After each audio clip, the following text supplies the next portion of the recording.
ரொம்ப வலிக்குதா?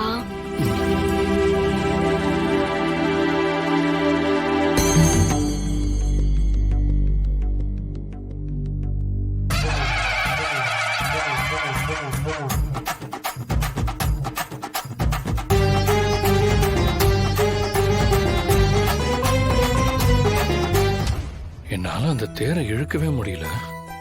ஆனா ஒரு குட்டி பையன் என் கையை பிடிச்சு இழுத்துட்டு போனான். நான் என் நேர்த்தி கடனை நல்லபடியா செஞ்சு முடிச்சேன். கோவில்ல மாங்கல்ய வரி போட்டாங்க. அத்தைக்கு சாமி வந்து என் அப்பா அம்மா யாருன்னு தெரிய வரும்னு கருப்ப நல்ல வாக்கு கொடுத்தான்.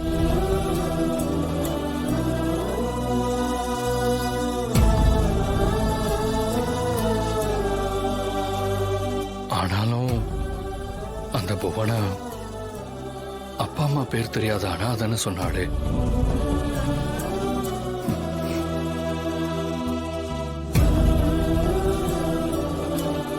இன்னமும் அதான் என் காதுல ஒழிச்சுக்கிட்டே இருக்குதுண்ணா.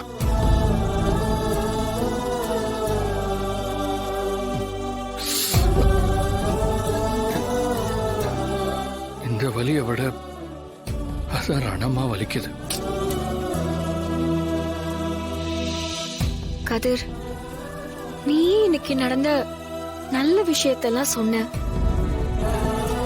மறக்க வேண்டிய கெட்ட விஷயத்த ஞாபகம் வச்சு பேசிக்கிட்டு இருக்கியே, விடுடா. கண்டிப்பா உன் அப்பா அம்மா யாருங்கிறது தெரிய வரும்.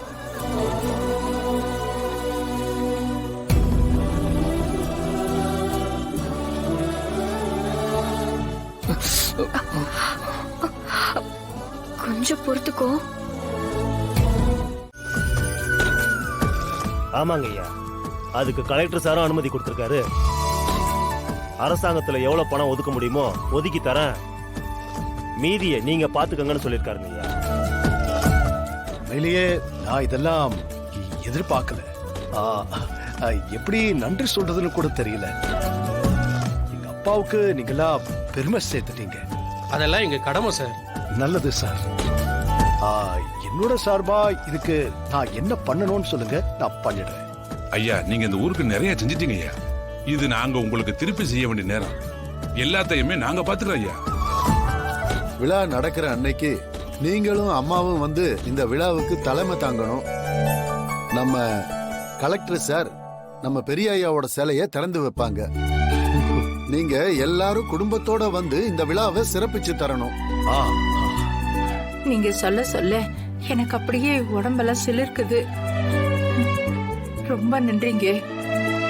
என் மாமனார் ஒன்னு அடிக்கடி சொல்லுவாங்க, ஆம்பளை தன் கை பணத்தை சொந்தமான இடத்தெல்லாம் ஊருக்கு தானமா கொடுத்து வீட்டுல இருக்கிற பொம்பளைங்க தடுத்தா ஊருக்கு நல்லதே பண்ண முடியாதுன்னு. அந்த விதத்துல எனக்கு நல்ல மனைவி அமைஞ்சிருக்கான்னு அத்தைய பார்த்து மாமா எப்போ சொல்லுவாங்க. மாமாவுக்கு கிடைக்கிற இந்த பெருமைக்கு எங்க அத்தையும் ஒரு காரணம். சரியா சொன்னீங்கம்மா. நீங்களும் உங்க மாமியார் போலதான் இருக்கீங்க.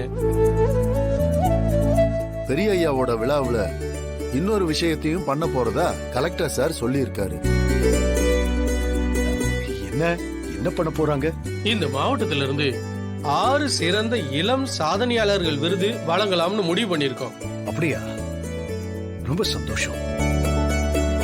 வளர்ந்து வர இளைஞர்களுக்கு இது ரொம்ப பெரிய ஊக்கமா இருக்கும்.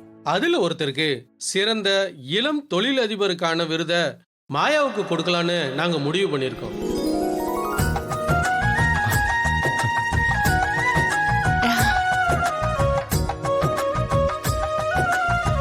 அப்படியா? ரொம்ப சந்தோஷம் சார். இவ என்ன பண்ணிட்டான்னு சிறந்த இளம் தொழிலதிபர்னு விருது வேற கொடுக்கறாங்க. எனக்கு விருதா? நான் என்ன தொழில சாதிச்சேன்? நான் டான்ஸ் ஸ்கூல் தானே வச்சிருக்கேன்.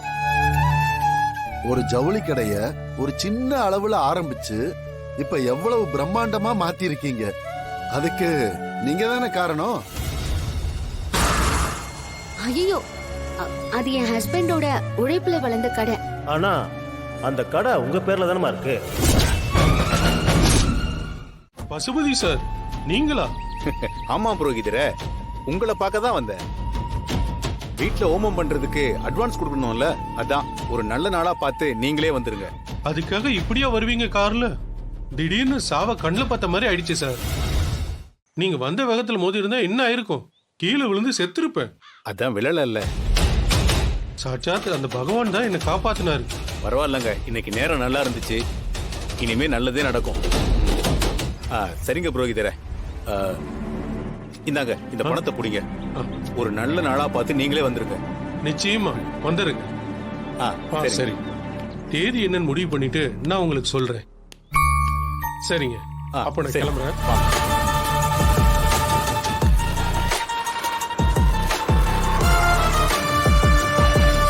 நம்ம வீட்டு பூஜைக்கு போற புரோகிதர் கிட்ட இந்த பசுபதி என்ன பேசினா? என்ன விஷயமா இருக்கும்?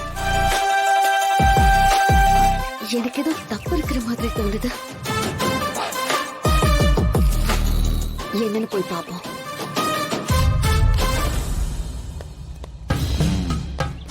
பக்காவா தீர்த்தத்தை மாத்தி வச்சிட்டீங்கல்ல? அண்ணே வச்சாச்சுண்ணே, கவலையே வேண்டாம்.